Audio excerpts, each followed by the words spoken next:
మా నాన్న వ్యవసాయం చేస్తారు. వ్యవసాయం అంటే ఏదో పెద్ద భూస్వామో, ఒక 10, 15 ఎకరాల పొలం ఉందో అనుకోకండి.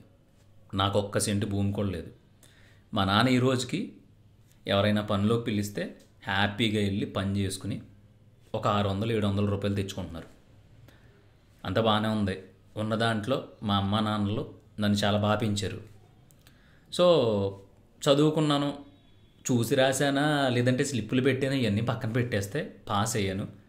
ఎంబీఏ చేత్తో పట్టుకున్నాను.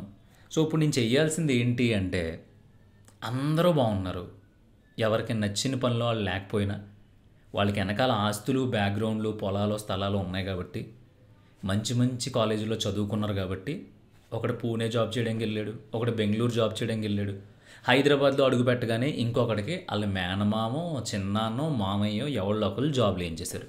కానీ నాకు వెనకాల ఎవ్వడూ లేడు. ఒంటికేసి ఒంటుకోమంటారు కదా, అలా అనమాట. ఇంకా చుట్టాలంటారా, సంక నాకించేసి వదిలేశారు కాబట్టి మాకు వాళ్ళకి సంబంధాలు ఎప్పుడో తెగిపోయినాయి. ఇంకా మిగిలింది ఎవరో అంటే నేను, మా అమ్మ, మా నాన్న. నా బతుకు ఎందుకు ఇలా అయిపోయింది, ఇప్పుడు నేను రిస్క్ చేస్తే, ఇప్పుడు నేను ఏదైనా తప్పు డెసిషన్ తీసుకుంటే నా ఫ్యామిలీ మొత్తం రోడ్డున పడిపోద్ది, నా ఫ్యామిలీ దిక్కులేనిది అయిపోద్ది, అసలు నా పరిస్థితి ఏంటో తలుచుకుంటే నాకే భయం వేస్తుంది అనే ఆలోచన నేను లైఫ్ మొదలుపెట్టిన స్టార్టింగ్లో వచ్చింది. అప్పుడు ఒకటే అనుకున్నా, నువ్వు ఏం చేసినా సరే ఇప్పుడు మీ నాన్న ఏదైతే కష్టపడి ఒక 700 తీసుకొస్తున్నారో ఆ 700 కంటే ఒక్క రూపాయి తక్కువ కూడా తేలేవు నువ్వు. అంటే దానికంటే ఒక రూపాయి ఎక్కువే తేగలవు తప్ప ఒక రూపాయి తక్కువ మాత్రం అస్సలు సమస్య లేదు, క్వశ్చనే లేదు. ఎక్కువే సంపాదిస్తావు, అవసరమైతే 800, 900 సంపాదించుకుంటావు అదే పనిలోకి వెళ్ళి. ఇన్ని రోజులు అంటే నేను ఎంబీఏ పట్టా పుచ్చుకునే వరకు మా నాన్న అదే కూలి పని చేసి డబ్బులు తెచ్చి ఇచ్చారు. మా అమ్మ మా ఇంట్లో ఉన్నదాంతో పూతరేకులు తయారు చేసి పూతరేకులు చుట్టి మమ్మల్ని పెంచింది. హ్యాపీగా బ్రతికేసాం, పుట్టినరోజులు చేసుకున్నాం, అందరూ కేకులు కట్ చేసుకుంటే మేము హ్యాపీగా ఈ జాంగ్రీలు అవి తెచ్చుకుని పంచిపెట్టుకునేవాళ్ళు. అంత బాగా పెంచారు, బాగా పెరిగావు, చక్కగా ఉన్నావు చూడడానికి. సో ఈరోజు నువ్వు ఏదైనా ఒక డెసిషన్ తీసుకుని నీకు నచ్చిన పనిలోకి వెళ్ళి నేను నిలదొక్కుకోగలను అని ఫుల్ కాన్ఫిడెన్స్ ఉండి, బద్ధకాలు వదిలిపెట్టి ఎదవ జతలు పట్టకుండా నువ్వు కాన్ఫిడెంట్గా ముందుకు వెళ్ళగలవా అని నీకు నమ్మకం ఉంటే వెళ్ళిపో. ఎందుకంటే ఒకవేళ ఫెయిల్ అయిందనుకో ఇంతకంటే కోల్పోవడానికి ఏమి ఉండదు. మీ నాన్న వారసత్వం ఏదైతే ఉందో అది తీసుకుంటావు నువ్వు. అంటే పనిలోకి వెళ్ళే అంత స్థాయికి వస్తావు, అంతకు మించి ఏమవుతుంది, అది మంచి స్థాయి. ఎందుకంటే ఎవరిది దుబ్బేయట్లేదు, ఎవరిది తినేయట్లేదు. ఒకవేళ నువ్వు అనుకున్న దాంట్లో సక్సెస్ అయ్యావా గొప్ప లైఫ్ ఉంటుంది. నీ తల్లిదండ్రులకి చూపించలేనన్ని గొప్ప హైట్స్ నువ్వు చూపించవచ్చు అనేది ఒకటే డిసైడ్ అయ్యాను. అలా డిసైడ్ అయ్యి చాలామంది రకరకాలుగా అనుకున్నా, అదిరా ఆడేం చేయట్లేదు, ఆడు సినిమాలను తిరుగుతున్నాడు, లేదంటే ఆడేదో న్యూస్ చదువుతాను అంటున్నాడు, ఆడేదో వాయిస్ ఓవర్ ఆర్టిస్ట్ అంటున్నాడు, లేదంటే ఆడేదో రాస్తాడంట, ఆడి పెద్ద తోపు అనుకుంటున్నాడేమో. ఇంతమంది ఉన్నారు రాసేవాళ్ళు, వాళ్ళకే దిక్కులేదు, ఈడేదో పానకంలో పుడకలాగా వెళ్తే ఈయన ఏమన్నా నెత్తిని పెట్టేసుకుంటారా ఏంటని రకరకాలుగా అన్నారు. పొట్ట చేత పట్టుకుని జీవితాన్ని మొదలు పెట్టమంటారు కదా, అలాగే పొట్ట చేత పట్టుకుని జీవితాన్ని మొదలుపెట్టాను. సో ఇదంతా ఎందుకు చెప్పానంటే, ప్రాణం ఒక్కటే ఉంటే చాలు. మీరు ఇది వేదాంతం, సిద్ధాంతం ఏమనుకున్నా పర్లా, ప్రాణం ఒక్కటి ఉంటే చాలు. ఎప్పటికీ మన ఫ్యామిలీని మనం రోడ్డున పన్నివ్వం. ఎందుకు చెప్తున్నానంటే, మన నాన్న ప్రతి ఒక్కళ్ళింట్లో, మీ ఇంట్లో, మా ఇంట్లో, మన ఆడియన్స్ చూస్తున్న వాళ్ళందరింట్లో నాన్న గొప్ప సాఫ్ట్వేర్ ఉద్యోగి ఏం కాదు, గొప్ప మోతుబర్రి ఏం కాదు, గొప్ప పలుకుబడి ఉన్న మనిషి కాదు, ఎమ్మెల్యే కాదు, ఎంపీ కాదు, గొప్ప రాజకీయవేత్త అసలే కాదు. మన నాన్న చాలా సింపుల్. 200 నుంచి మొదలుపెట్టి మన నాన్న సంపాదన 700 మాత్రమే ఉంటుంది, మీ కొంపలో అయినా మా కొంపలో అయినా. సో మనం మన అక్క, మనం లేదంటే అన్న తమ్ముడు ఇంటికి ఒక ఇద్దరు ఉంటాం కదా, మరి మన ఇద్దరికి ఏ లోటు రాకుండా నాన్నలు బాగానే చూసుకున్నారు కదా, వాళ్ళు ఎప్పుడూ భయపడలేదు కదా. ఒకవేళ భయపడినా చూసుకుందాం ఏదైతే అదే అవుద్దని చెప్పి ఇక్కడ వరకు తీసుకొచ్చారు. నేను కూర్చుని మీతో మాట్లాడుతున్నాను, మీరు నాతో మాట్లాడుతున్నారు, హ్యాపీగా ఉందంతా, మనకున్న దాంట్లో మనం బ్రతికేస్తున్నాం. ఇక్కడ వరకు తీసుకొచ్చింది ఆ 600 రూపాయల కూలి పని చేసుకునే నాన్నే, లేదంటే ఆ 600 రూపాయల జీతగాడే. ప్రతిరోజు విషయం చెప్తున్నా. మరి అంటే 10 ఆర్లు 60, ఒక్క 6 2 ఆర్లు 12, 3 ఆర్లు 18, ఒక 10-15 వేలు సంపాదించి దర్జాగా మనల్ని ఎంత రాయల్గా మన తల్లిదండ్రులు కూర్చోబెట్టారంటే చదువుకోకుండా వాళ్ళు. నువ్వు నేను అత్యవసర చదువు అనుకో, అంటే ఏదో నామకే వాస్తే చదివామనుకో, వాళ్ళ మీద బాగానే చదివాం కదా, వాళ్ళ మీద లోకజ్ఞానం ఉంది కదా, వాళ్ళకి ఇప్పటికీ టచ్ స్క్రీన్ అంటే ఏంటి, దాన్ని ఎలా వాడాలనే సరిగ్గా తెలియదు, మనకు తెలుసు కదా. ఒక లొకేషన్ ఆన్ చేసుకుని పలానా ఓడి పలానా ఏరియాకి వెళ్ళాలంటే కనుక టక్మని వెళ్ళిపోతున్నావు కదా. మరి ఇన్ని విద్యలు మన అమ్మా నాన్నల కంటే కొన్ని వేల రెట్లు ఎక్కువ విద్యలు మన చేతిలో ఉన్నాయి. ఇంకా నువ్వు నేను బ్రతుకు గురించి ఎందుకు ఫీల్ అవుతున్నావు నాకు అర్థం కావట్లేదు, ఎందుకు భయపడుతున్నావు నాకు అర్థం కావట్లేదు. ఇంతకంటే పోయేది ఏముంటుంది, ప్రాణం తప్ప. అందుకే తమ్ముళ్ళు అది పెట్టాను, ఇంతకంటే పోయేది ఏమీ ఉండదు. పల్లెటూరులో అవకాశాలు ఉండవు, డబ్బుని సృష్టించడానికి ఉన్న అవకాశాలు 1%. ఆ 1%ని చాలామంది పనిచేసుకుంటారు. ఏదన్నా అమ్ముకుందామంటే కొనివాడు ఉండడు, ఏదన్నా వ్యాపారం చేద్దామంటే పెట్టుబడి ఉండదు, ఒకవేళ ఏదైనా చేద్దాము పని నేర్చుకుందాం అంటే నేర్పించేవాడు ఉండడు. అలాంటి పరిస్థితుల్లో గత 25 సంవత్సరాల నుంచి మన అమ్మా బాబులు మనల్ని ఇంచిత్ కూడా భయపడకుండా పెంచి పెద్ద చేసి, రే ఇది ప్రపంచం అంటే అని చూపిస్తే మనం దీన్ని చూసేసి జడిసిపోయి, అయ్య బాబోయ్ ఇప్పుడు నేను ఎలా బ్రతకాలి, నేను ఏమైపోవాలి, ఏమీ అవ్వదు. హైదరాబాద్ రా, ఒక డొక్కు బండి కొనుక్కో, ఒక 30,000 రూపాయలు పెట్టి జొమాటో వాడి దగ్గరికి వెళ్ళు, లేదంటే స్విగ్గీ వాడి దగ్గరికి వెళ్ళు, ఎన్రోల్ చేసుకో. నా పేరు పృథ్వీ, నా డ్రైవింగ్ లైసెన్సు నేను, నా కథ, నా అడ్రస్ ఇది, బ్యాగ్ తగిలించుకో, మొదలుపెట్టు. నువ్వు కష్టపడి పని చేస్తే, నిన్నే నేను ఒక డెలివరీ అన్నతో మాట్లాడాను, ఆయన సంపాదన 20,000. నువ్వు బ్యాచిలర్వే కదా, 20,000 సంపాదన. పోన్లే నువ్వు విచ్చలవిడిగా తినేసావు, ఒక 5-10,000 తినే, ఓ 10,000 ఇంటికి పంపించు. ఇంకా నీకంటే తోపెవడం ఉన్నాడు? లక్షల ఉద్యోగాలు చేస్తా క్రెడిట్ కార్డులు కట్టుకుని ఆ డబ్బులు సరిపోక మళ్ళీ బయట నుంచి అప్పులు చేసుకుని ఇంటికి 5,000 కూడా పంపించలేని వాళ్ళు ఉన్నారు. అది వాళ్ళ లైఫ్ స్టైల్. కానీ నువ్వు మనిషి చక్కగా ఉన్నావు, సాలిడ్గా ఉన్నావు, కండబలం గుండె బలం అన్నీ ఉన్నాయి. కానీ వచ్చిన పోయేకాలం ఏంటంటే మన వల్ల అవదు, ఇవన్నీ ఇప్పుడు ఈ స్టెప్ తీసుకుంటే ఇది జరిగిపోద్ది, ఈ నిర్ణయం తీసుకుంటే ఇది జరిగిపోద్ది, అయ్య బాబు ఇప్పుడు ఈ స్టేజ్ నుంచి కింద పడిపోతే లేగడం కష్టం అంటే. అసలు నువ్వు ఉన్న స్టేజ్ ఏంటో నీకు తెలుసా? అమ్మా బాబుల మీద బ్రతికాం ఇప్పుడు దాకా మనం. ఏంటి నీ స్టేజ్ ఏంటి అంటే, నువ్వు జనం అయ్య బాబోయ్ ఇప్పుడు జొమాటోకి వెళ్తున్నాడంటే మీ ఇంటి పక్కన ఉన్న సుబ్బమ్మ సుబ్బలక్ష్మి ఇద్దరు మాట్లాడేసుకుంటారనమాట. ఏమని అయిపోయి ఏమే పలానా బుజ్జి కొడుకున్నాడు కదా జొమాటోకి వెళ్తున్నాడంట, నేను తెగ చదివేశాడు, నా కొడుకు సూపర్ అది అంది వాళ్ళ అమ్మ. జొమాటో అయితే ఇది ఆ పొట్లాలు టిఫిన్లు అవి పట్టుకెళ్ళి గుమ్మంకాడికి పట్టుకెళ్ళి ఇవ్వాలంట, మళ్ళీ అవి తినేసిన తర్వాత కవర్లో వేసిస్తారంట, పట్టుకెళ్ళి కింద డస్ట్బిన్లో వేసేసి అప్పుడు వస్తేనంట చేతులు కట్టుకుని ఉంటాం 100 రూపాయలు ఇస్తారంట అని చెప్పుకుంటారు ఊళ్ళో. ఇంత చేసి చెప్పుకొని ఆ పక్కనే మీ అమ్మగారు కూర్చుని ఉంటారు, నీ ఫోన్ చేసి బాధపడతారు, ఊరే ఇలా చేస్తున్నావు అంటే యారా ఏంట్రా బాబు బాగోపోతే వచ్చేయి ఇక్కడ ఉన్న దాంట్లోనే బ్రతుకుతూ ఉంటారు. అమ్మ 10,000 వేస్తున్నాను, మన సంపాదన 20,000, వాళ్ళు ఏమన్నా అనుకొని నిన్ను నేను బాగా చూసుకోవాలి, నేను ఒక స్టేజ్లో ఉండాలి, నా టార్గెట్ అది, చేయమంటావు వద్దంటావు చెప్పు, అర్థం చేసుకుంటారు. ఇప్పుడు ఆ ముగ్గురులో కూర్చున్నప్పుడు మీ అమ్మ ఆ 10,000 మా ఊరు పంపించాడు అని చెప్పుకున్నప్పుడు ఆవిడ మొహంలో ఒక విపరీతమైన గర్వం ఉంటుంది చూసావా, అది నువ్వు కోటీశ్వరుడు అని ప్రూవ్ చేస్తుంది. లేదు అసలు నేను దేనికి చేతకాను, అయ్యబాబోయ్ ఇప్పుడు ఇప్పుడు నా పరిస్థితి ఏంటి అంటావా, ఇక్కడ పరిస్థితి అనేది ఎవరికీ లేదు. కోట్లు ఉన్నవాడు తెల్లారేసరికి ముష్టోడైపోతున్నాడు, రోడ్డు మీద బెచ్చం ఎత్తుకునేవాడు తెల్లారేసరికి ఎక్కడో ఒక అపార్ట్మెంట్ కొనుక్కొని దాంట్లో కాలు మీద కాలేసి కూర్చుంటున్నాడు. సింగిల్ నైట్లో ఏదన్నా జరగవచ్చు. ఈలోపు మనం నిలుపుకోవాల్సిందల్లా మన ప్రాణం మాత్రమే. ప్రాణం నిలబెట్టుకోవడానికి కావాల్సింది ఏంటి?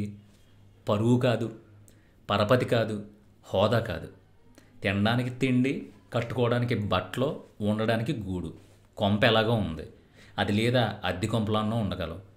ఇప్పుడు ప్రస్తుతానికి నువ్వు ఏం చేసైనా ఒక 20,000 సంపాదించగలవా అంటే గలవో. చాలా ఆప్షన్స్ ఉన్నాయి, నేను చెప్తున్నాను కదా. నేను ఇంకో క్యాండిడేట్తో మాట్లాడా, వాళ్ళు ఏం చేస్తారంటే హైదరాబాద్లో ఏదైనా కొత్తది ఏదైనా ఒక హోటల్ కానీ లేదంటే ఏదైనా ఒక ప్రాజెక్ట్ వస్తుందనుకుంటే ఎల్ఈడి బోర్డ్స్ ఉంటాయి, దాని మీద సంస్థకి so and so restaurant open చేయబడును ఈ తారీఖుల్లో నిజాంపేటలో అని రాసి ఉంటుంది. ఆ హోర్డింగ్ తగిలించుకుని రోజంతా సెంటర్లో తిరుగుతూ ఉంటారు. రైల్వే స్టేషన్ దగ్గర, బస్ స్టాండ్ల దగ్గర, మెట్రో స్టేషన్ల దగ్గర జస్ట్ అది తగిలించుకొని తిరగడమే. వాళ్ళకి ఎంత తెలుసా రోజుకి? 1000 రూపాయలు. వాళ్ళు ఎందుకు అంత గర్వంగా తగిలించుకుని తిరుగుతున్నారో తెలుసా? వాళ్ళకి వచ్చి 1000 రూపాయల కోసం. అంతేగాని ఇప్పుడు ఈ బస్ స్టాండ్లో నుంచి హోర్డింగ్ తగిలించుకుని నేను తిరిగితే అది ఎలా ఉంటుంది? ఇంత పొడుగు ఉంటుంది. మన తల మీద నుంచి తగిలించుకుంటే స్కూల్ బ్యాగ్లో ఉంటుంది కానీ హైట్ ఉంటుంది. ఇది తగిలించుకుని తిరిగితే మా ఊరోడు ఎవడో చూస్తాడు, లేదంటే మా క్లాస్మేట్ ఎవరితో చూస్తుంది, లేదంటే ఇంకొకటి ఎవడో చూసి మా ఊళ్ళో అందరికీ చెప్పేస్తాడు. ఇలాంటివి ఏమీ ఉండదు. ఎందుకంటే ఆడు బ్రతుకు మొత్తం చూసేశాడు. రేపు పొద్దున్న మీ ఇంట్లో ఒక 20,000 అవసరం వస్తే మహా అయితే బయట ఒక 5,000 పుడతాయేమో తప్ప మిగతా 15,000 పోడ్చాల్సింది నువ్వే. ఆ 15,000 పోడ్చలేని రోజున నిన్నేమంటారు తెలుసా? 15,000 చూడలేకపోయావు. ఏ పని చేసుకున్నా 500 వస్తాయిరా. 15,000 చూడలేకపోయావా? అసలు నువ్వు ఒక కొడుకువేనా? నీది ఒక బతుకేనా? లేదంటే నీది ఒక మనిషి పుట్టుకేనా అంటారు. లేదు ఇలాంటి ఏమన్నా చేసావు అనుకో, ఎంత బతుకు అలాంటి పని చేస్తున్నావా? ఎందుకురా? కొన్ని రోజులు ఆగొచ్చు కదా, ఏదైనా మంచిగా చూసుకోవచ్చు కదా, ఏసీలో కూర్చుని పనులు చేసుకోవాలరా అంటారు. ఇక్కడ ఏం చేసినా సరే వాళ్ళకి నచ్చదు. ఇంకోటి ఏంటంటే ఎవరికో నచ్చడం గురించి మనం ఏం చేయకూడదు. నువ్వు ఎంత రాయల్గా బ్రతకాలనేది, నువ్వు ఎంత కష్టపడుతున్నావు అనే దాని మీద ఆధారపడి ఉంటుంది. అందుకని స్టేజీలు దిగజారిపోవడానికి, లేదంటే స్థానాలు పడిపోవడానికి, లేదంటే అయ్య బాబు ఇప్పుడు ఏమైపోద్దు అనుకోవడానికి ఇక్కడ ఏమీ లేదు. మనం మిడిల్ క్లాస్, గట్టిగా మాట్లాడితే బిలో మిడిల్ క్లాస్. మనం ఏం చేసినా, ఎన్ని ప్రయోగాలు చేసినా ఎంతకు మించి దిగజారిపోం. ఎందుకంటే మనం ఎవరి దగ్గర చేయి చాపం, మనం ఎవరిది ఎగ్గొట్టం, మనం ఎవరితోనే మాటపడం. కాబట్టి అది అయిపోద్దేమో, ఇది అయిపోద్దేమో, అలా అయిపోద్దేమో, ఇలా అయిపోద్దేమో, ఇంతకంటే కిందకి పడిపోతానేమో అని అనుకోకు. ఒక గేటు దగ్గర సిన్సియర్గా ఒక రాత్రి నుంచోగలిగితే ఆడి జీతం ఈ రోజున 30,000 దాకా వస్తుంది ఎంఎన్సీ కంపెనీ దగ్గర. ఆ నుంచోడానికి దమ్ము ఉండాలంతే. నీ దగ్గర చదువు ఉందా? దానికి తగ్గట్టు ఏదన్నా వెతుక్కో. నీ దగ్గర చదువు లేదా? దానికి తగ్గట్టు ఏదన్నా చూసుకో. అసలు నాకు అవతలోడితో మాట్లాడడమే చేత కాదంటావా? చెప్తున్నాను కదా, ఒక గేటు దగ్గర నిలబడడానికి రెడీగా ఉండు. అది వాచ్మెన్ అనే పేరు మాత్రమే. ఎవడైనా లోపలికి వెళ్ళాలంటే నిన్ను దాటుకుని వెళ్ళాలి. ఎవడైనా లోపల ఎవరున్నారని అడగాలంటే నిన్ను అడిగి లోపలికి వెళ్ళాలి. అది కూడా ఒక పొజిషనే. దాన్ని నువ్వు ఎందుకు ఫీల్ అవ్వలేకపోతున్నావు?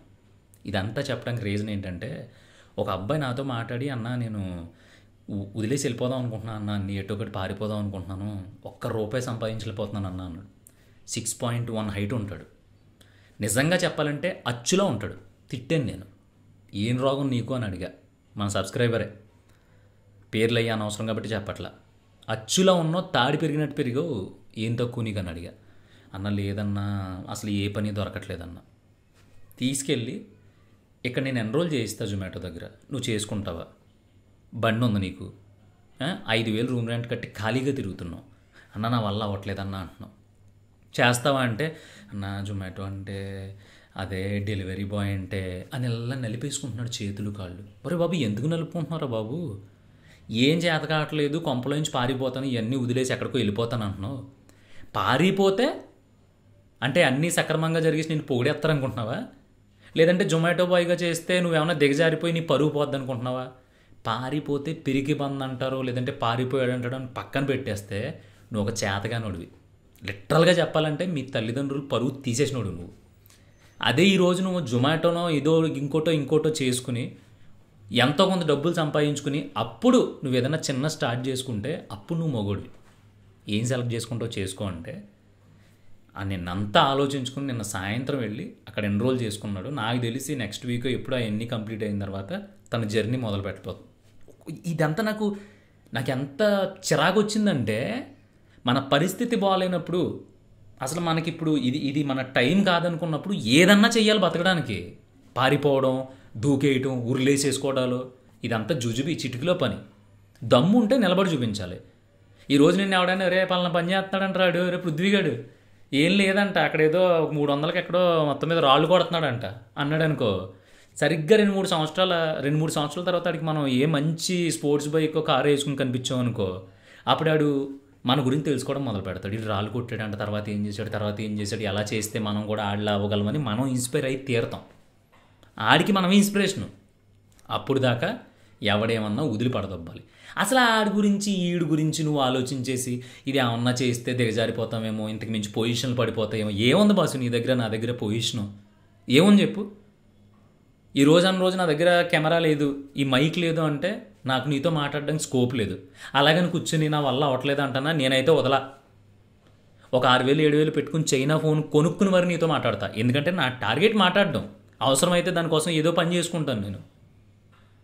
ఆ స్టేజ్ వచ్చేసి ఇంకెక్కడ పని దొరకట్లేదంటే ఆ సమయంలో ఎవడు ఏ పనికి పిలిచినా సరే ఒక 200 ఇస్తానంటే వెళ్ళిపోతాయి. ఎందుకంటే నా టార్గెట్ నెల రోజులు చేసుకుంటే 6,000 వస్తుంది. 3,000 నేను తినేసినా ఇంకో 3,000 మిగులుతుంది. ఇంకో నెల చేసుకుంటే నాకు ఫోన్ వచ్చేస్తుంది. ఫోన్ వస్తే నేను మీతో మాట్లాడగలుగుతాను. మాట్లాడితే నాకు అన్నీ సెట్ అవుతాయి. ఇలా మనం తెగించి ఆలోచించినంతసేపు అయిపోయి ఏదో అయిపోద్ది ఏదో అయిపోద్ది, ఏమీ అవ్వదు. ఏమవుతుంది అసలు? ఏమన్నా అవ్వడానికి మనకి ఏమన్నా ఉందా? నీకు తెలుసు కదా నీ పరిస్థితి ఏంటో. ఈడిస్తంటే మనం పావలాకి అమ్ముడవం. మరి మన దగ్గర ఏముంటుంది కోల్పోవడానికి? పోనీ మనకి ఏమైనా ఆస్తులు ఉన్నాయా? ఇప్పుడు ఆ ₹1,00,00,000 తెచ్చి దీంట్లో ఇన్వెస్ట్ చేసేస్తే అసలు ఇప్పుడు మన బిజినెస్ సామ్రాజ్యం మొత్తం కుప్పకూలిపోద్ది. నాన్నేమో పెద్ద మొత్తం కంపెనీకి మేనేజింగ్ డైరెక్టర్ అంటానికి. ఆయన కష్టపడి బ్రతికాడు. సరే మనం ఏదో ప్రయత్నిద్దాం అనుకుంటున్నాం, ప్రయత్నించు.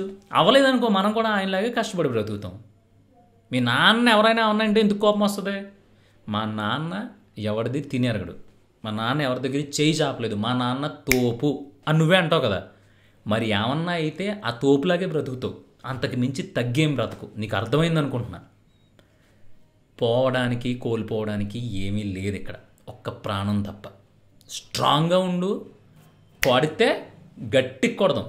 లేదనుకో మా నాన్న తోపు అని నువ్వు చెప్తావు కదా, అదే నాన్న వారసత్వాన్ని అదే తోపుని తీసుకుని మనం ముందుకెళ్ళిపోతాం.